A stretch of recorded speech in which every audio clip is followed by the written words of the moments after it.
Hi guys, this is Jasica here with Lavish Locs Hair Company, and today we are talking about hair loss. We're talking about everything from what causes hair loss, ways to treat hair loss, and then towards the end of this video, we're going to be talking about something that was new to me when I heard about it. I was like, what is that? Which is called trauma hair loss. And I have a wonderful guest with me here today. So you guys keep watching.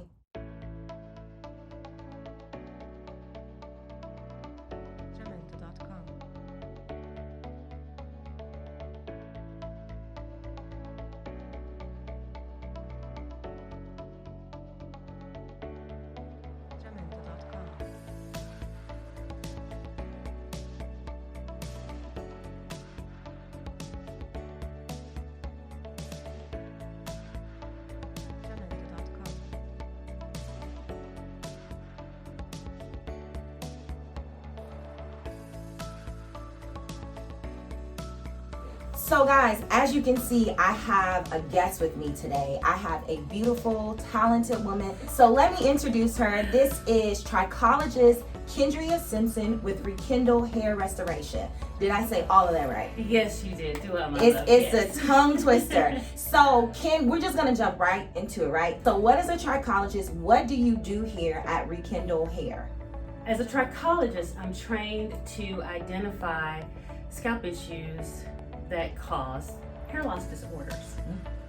So what I do here at Rekindle is, so not only am I a trichologist, I'm also an herbalist, and I'm also a certified Reiki practitioner. So what's that? We'll talk about that. Degrees on degrees on degrees on degrees. I told she was smart, right? Okay. Healing on top of healing on top of healing to get down to the root You cause. want to know who you remind me of? What's that? It's Beloved. It's Ilala, is that her name? Ilana Van Zandt. Yes, Beloved. Okay, go ahead. All right. So I take a holistic approach Okay. on getting down to the root cause of why you're losing hair. So it's not just physically putting stuff on top of your head. No, it's mentally, physically, emotionally, spiritually. What happens is we put them in different categories, and they're not supposed to be in different categories, because if physically you're out of balance, then emotionally, mentally, spiritually, you're out of balance. That is true, yeah. Right? Yeah. So here at Rekindle, I take a holistic approach to helping you get down to the root cause of hair loss. So what does that look like? Physically, I have a machine, and it's called a galvanic skin response. And it's basically wrapped up and called the wellness body scan. So basically what this wellness body scan does is it's almost like a lie detector. You put your hand on it and it asks all your major organs, down from the tip of your toenail to the top of your head, your heart, your liver, your lungs, your girly parts, your man parts, your stomach, everything. What do you need to become into balance? Because if you're losing hair or thinning, it's internal.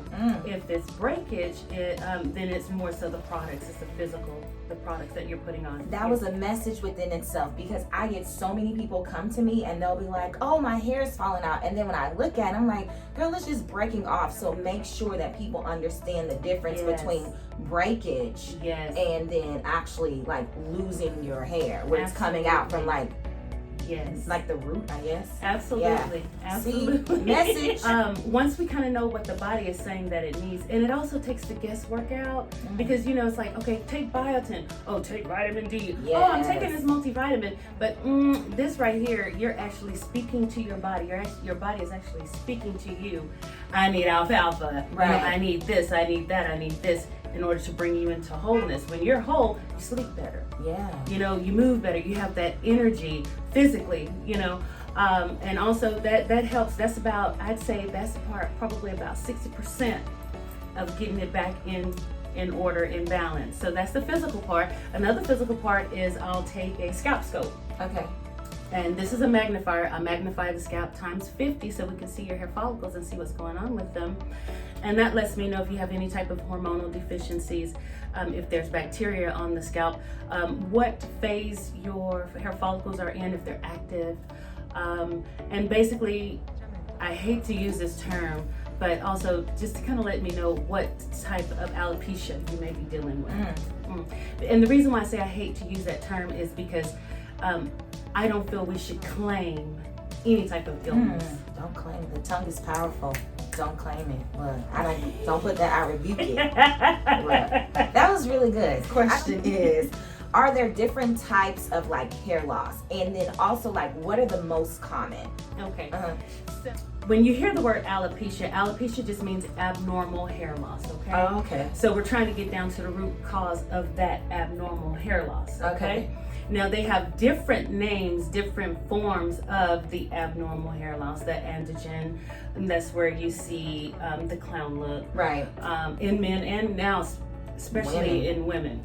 So I've kind of broken it down into like 3 little categories. The first one is imbalance in the body. Okay. So that's thyroid, hormonal, let's see, iron deficiencies, autoimmune deficiencies. Okay. All of those things are, pretty much cause the hair loss. The other one is medications. Okay, so medications, typically most of them are synthetic. When you're taking the synthetic medicine, your body is like, okay, what in the hell do I do with this? Right. And that's why they tell you it's going to take 6 to 8 weeks for you to feel the effects of this medication, because your body is like, okay, what do we do with this crap? And they store it in your liver, right? And it stores in your liver and causes more problems and more problems. And the other thing, the most important thing is your hair is nourished by your blood. Oh, okay. So these medications, when they come in, they travel through your bloodstream. So guess what you're doing? What? Yeah. So it's all connected. It's all connected. The last and final one is the convenience turned into the necessity. And what I mean by that is, ooh, let me just, girl, I love this hair extension. I love this wig. Yes. I love this weave. I love this protective hairstyle. But in the middle of that, we're not taking care of it like we need to take care of it. If I could shout, I would shout, because that is what you're like, give that a break. Give that same ponytail where you pull and you snatch it back and you like, them edges is thinning. Yes. Switch it up. Sorry. First comes the buildup of the bacteria on the scalp. And I have had some people say, well, I leave my hair extensions, my protective style, my weave up for 3 months, but every week, stop it, Jess. But every week I shampoo my hair. And I'm like, okay, so if you're shampooing your hair, the hair that's on your head with the extensions, you're putting like an extra 2 pounds on your hair. So when you first put it in, isn't it heavy, right? So then just think about it when you shampoo it and that water, and it's heavy, and it starts to break and hold on, So I'm hoping that I'm giving you guys something to think about. And I'm not bashing. It is what it is. So when that convenience is like, oh, I can just get up and go.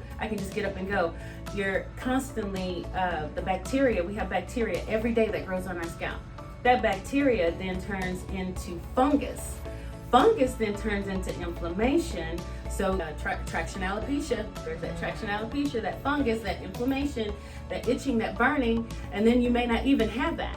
So then when you take your protective style, your extensions, or whatever you're wearing out, you notice that, okay, it's thinning all through here, and then this is kind of going, and it's like, well, you know what? I'll just slap some oil on it, bring it on back, let's do it again. And then once you do that again, the scalp is already out of balance, and now you're playing with traction alopecia. So now here comes follicle decalvan, which is scarring alopecia, which is cicatricial alopecia, which is plaguing our community, ladies. Cicatricial alopecia. You gonna have to write that down. Yeah, cicatricial alopecia. That's where it does not come back. Right, like even myself, I fall victim of, I just put a wig on and keep it moving, But this summer, not summer, but during quarantine, I forced myself to take my wig off, and I was like, no, I'm gonna let my scalp breathe. And I was like, I'm not gonna glue it down, I'm gonna take it off. And so when I was at home, I was taking it off, and then I was like, okay, let me get some braids. Like I had to switch it up because I was like, nah, I refuse.